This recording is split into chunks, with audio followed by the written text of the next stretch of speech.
This is my video presentation, and I call it Moral War According to Public Opinion. So, war.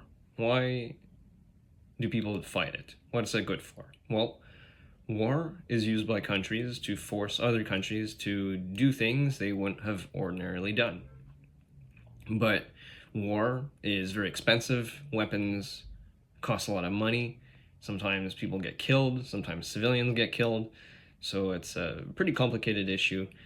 It's not very popular on its own, but it can be used to get things that people want. But every government is insecure in some way. Like democracies, presidents, prime ministers need to get elected, need to get public support.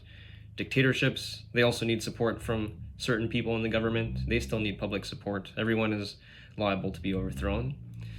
And in this slide, I've decided to show a picture of President Richard Nixon and his advisor for national security affairs, Henry Kissinger. This is one example of a conversation that was recorded secretly between the two on the Bangladesh Liberation War. At the time, they were adamant that Pakistan should be supported, and India was about to use its military to help a secessionist movement make East Pakistan turn into Bangladesh. And they're talking about using an American aircraft carrier, and it's not completely sure what they're talking about. It looks like they want to intimidate India or maybe even use US forces against India, but it's a complicated issue because at the time the Pakistani West Pakistani government was accused of genocide against people in Bangladesh. So when Richard Nixon says from both courses, from the Chinese angle, I'd like to move the carrier, and to give some context, at the time they were trying to negotiate better relations with China, and they wanted to show that the United States was a good partner. But at the same time, he says, from the public opinion angle, what the press and television would do to us if an American carrier showed up there. What? Why can't the carrier be there for the purpose of evacuation, Nixon says. Yeah, but against whom are we going to use the planes? Against whom are we going to use the planes? So here you can see that these two individuals are very concerned with national security, but at the same time, they don't want to be destroyed by public opinion and lose their reputations. And in war, across the world, I have found that most people are willing to consider the idea to fight for their country in a war. And here, this is a graphic of pie charts all around the world in different countries from Gallup International. When they're asked if there were a war that involved your country, would you be willing to fight for your country? And here you can see all of the blue pie chart parts are people that are saying yes, and all the red is people that are saying no. So in a lot of countries, especially in Asia and in the Middle East, people are willing to say yes to that question. So we can see that there's still a lot of willingness to fight wars, but maybe we just need to have a good reason to fight them. And in research articles by these academics, Larson and Savage and Gelpi and Reifler, they found that people can be motivated to support wars if there are the following factors: if there's sufficient material stakes or moral stakes, if there's an expected chance of success, and there are negative impacts like expected costs. At the same time, they've also found that when people are followers of a party, followers of a leader, they have a tendency to agree with that leader, and they'll agree to fight in wars if the leader leads them into it. But when reading this from these authors, they said that moral reasons were important, but they didn't elaborate on what those were. So I've decided to fill that gap, and I did research into the moral reasons for, the moral factors which contribute to support for war. And from my research, I find that there are three. There's altruistic motives, and that's the desire to help strangers that you don't know at all. There's the desire for vengeance against a group, and moral extenuation. The first factor that contributes to the moral reasons to fight in wars or to support wars that I found is altruistic motives, and I call this part the altruistic hypothesis. So when people talk about wars, sometimes it gets used in terms of humanitarian intervention. We should go to another country and prevent people from getting killed to help the foreign population get rid of a dictator. This gets called humanitarian intervention, and sometimes terminology gets used as such as responsibility to protect. One example in the past of an intervention that was relatively popular in the US, the Kosovo 1999 intervention was seen as a good thing by about 60% of the population, and the most important reason stated for that intervention was preventing violence from the Serbs against the Kosovar Albanians who were living in Kosovo. And as a more recent example, I also have the case of Russian forces in Ukraine. So this survey here by the Levada Center, it asked, do you personally support the actions of the armed forces of Russia in Ukraine? This was asked in 2022, early in the year, and we can see that the Russian population is very receptive, very positive to the idea of Russian forces and what they're doing in Ukraine at a rate of approximately 81%. And among those people, 43% of them answered that Russia is involved in Ukraine for the protection of the Russian people in Ukraine, the Donetsk People's Republic, and Luhansk People's Republic. Those are the separatist regions in Ukraine. And so you can see that people of Russia who answered this survey, many of them interpret this intervention as being to defend people, and they support that intervention. So also in this altruistic motive, not everybody sees the same group as being the victim. For example, in the case of Ukraine, the Russian respondents, they see that the people of the Russian peoples of Ukraine and people in the Luhansk People's Republic and Donetsk People's Republic need rescuing, whereas I haven't seen any evidence that people in Europe, Western Europe, or America agree with that. And here's another example. In the Israel-Hamas war, these sympathies vary quite a lot, especially by demographic. So on this graphic, it shows the sympathies of people depending on their age, political affiliation, and also their faith. Notably, if you just look at the sympathize entirely with the Israeli people on the left side, it's very popular. Well, most of the Jewish people sympathize with the Jewish population of Israel. And if you look on the far right side, there is a large number of people who are Muslim who sympathize entirely with the Palestinian people. So there is a discrepancy. Not everyone sees the same people as victims. Another thing I've found with altruistic motives to support war is that it's not very resilient to casualties of your own soldiers. So in this graph, there are lines that represent support for war as a function of military casualties in the United States.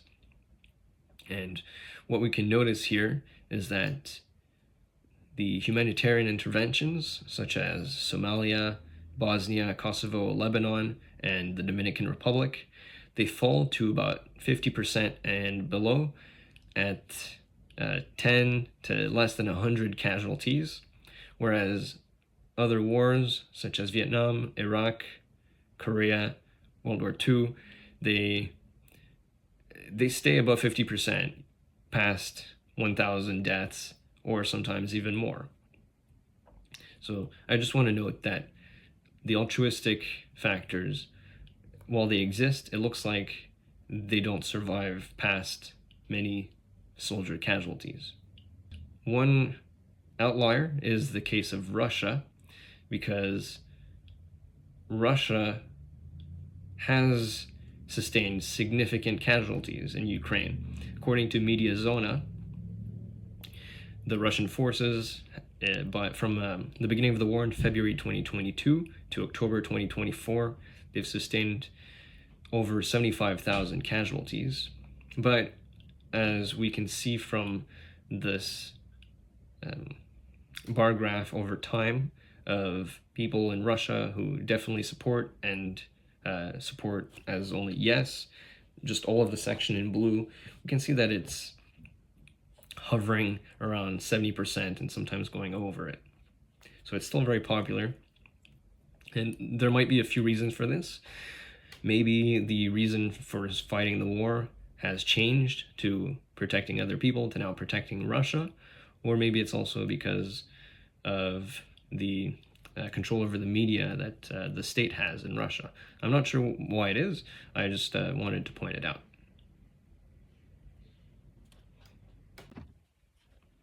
Vengeance is also a factor that influences public support for war.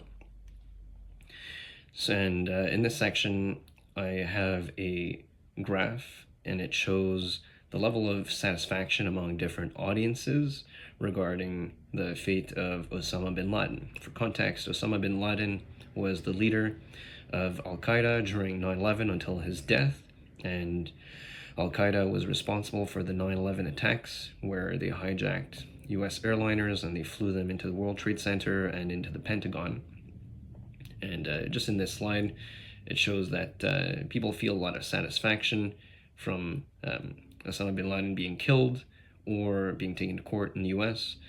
Especially, you can notice that the US gets a lot more satisfaction from the death scenarios than the other countries. And I want to say that revenge is a complicated issue morally because it represents personal justice, but it's also not completely justice. It's very driven by emotions and impulse. But if it impacts public opinion, then I think that classifying it under morality is the best way to organize it. In the next slide, I have a bar graph showing the March percentage of the US agreement with whether war with Iraq would satisfy the desire to hurt those responsible for 9/11. And it shows that approximately more than half of the US population agrees and would feel some level of satisfaction from going to war with Iraq and hurting those responsible. And interestingly, Iraq was not implicated with 9/11, not implicated with Al-Qaeda, but research by Kuhl and other researchers shows that approximately half the US public was under this belief, and those who did believe in a link between Al-Qaeda and Iraq, they were a lot more likely to support the war at 67% versus 29% among those who didn't. And paired with another factor, such as getting a worse perception of Arabs since 9/11, and also a higher level of anger or terrorism worries is linked with the much stronger probability of supporting war. So in this graph by Lieberman and Skitka, they find that with a higher level of emotional intensity in anger and terrorism worry, and also among the people who have a worsened perception of Muslims since 9/11, they're much more likely to support the Iraq War strongly. Here, shown on a scale of 0 to 1. So it shows that people in the United States, because of 9/11, because of negative perception of Arabs, and attributing blame generally, collectively, to the entire Arab population, that it has increased their willingness to go to war against them. This segment I call moral extenuation, and it refers to the term extenuating circumstances, and that's when someone will do something bad, but because of the context, they will claim that they shouldn't receive moral censure for it. And this is relevant to public support for war in relation to morality, because even wars with good intentions will cause moral harm. People will die, combatants will die, civilians will die, and this moral cost has to be reconciled somehow. Here's an example. In Kosovo in 1999, this was an intervention to protect Kosovar civilians from Serbian forces, and NATO forces bombed Serbia, and they ended up killing at least 454 civilians, according to the Humanitarian Law Center. And this could be an issue because, as research by Johns and Davies shows, as collateral damage increases, the support for war will decrease. So on this graph, there is a bunch of bar graphs which show the average predicted support for war. And this is on a scale of 0 to 6, but 0 is negative support and 6 is positive support. So 3 is about in the middle, neutral. And this is against a hypothetical country. And it shows that as people are more aware and as people have to reconcile more civilian casualties, they're less likely to support a war. And this can be consequential for state leadership that wants to wage war, because if they cause too many civilian casualties, then maybe their own population is going to reject that.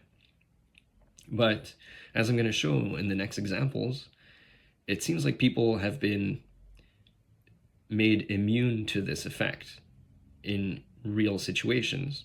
So I call this the extenuation hypothesis, where people will extenuate the moral harm, but I don't dare call it extenuating circumstances, because I think that it's very controversial to say that the context would absolve people of the moral harm that they're committing. This is an example. In Iraq in 2007, an American helicopter spotted a group of men and misidentified them as enemy combatants. It opened fire on them and killed them. When later friendly forces showed up on the scene, they assessed the damage. They found a child and they reported it. The reaction of the helicopter crew was, it's their fault for bringing their kids to battle. So here you can see that the helicopter crew knows that the action they did was bad, but they don't feel bad for it. They don't feel any moral censure. And in this case, they might claim extenuating circumstances, but it seems like the logic for it is not very strong. So I don't say that it's an extenuating circumstance. This here is a research by Sagan and Valentino. They decided to ask a group of US respondents to pick options in a scenario that mirrors the end of the war in 1945 against Japan, where they have to choose between a ground invasion of Iran, of Iran, or a bombing of the civilian population to force them into surrender. So there's different options, and you can see there's a nuclear airstrike or conventional airstrike, and different levels of civilian casualties.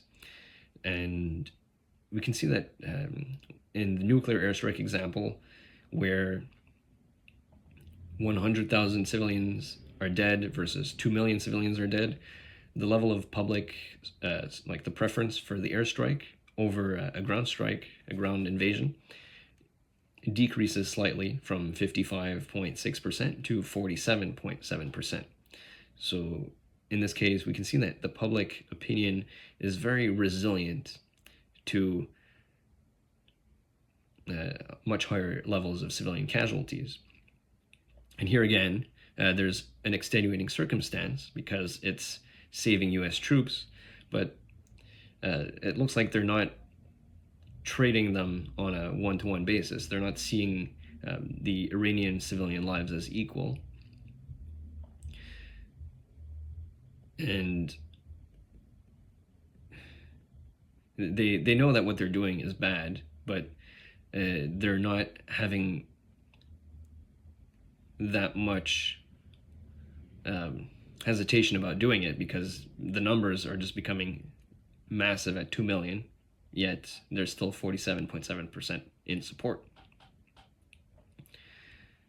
And Sagan and Valentino, they posed different statements to their respondents.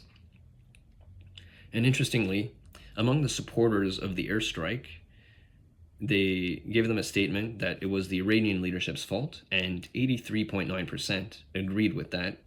And also, 68.5% agreed that some of the civilian population bore some of the blame because they failed to oust their government.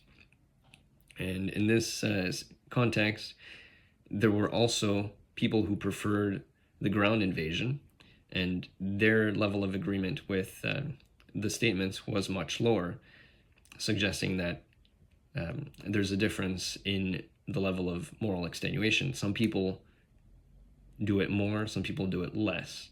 And those who do it more are more likely to support just significantly greater moral harms against innocent populations.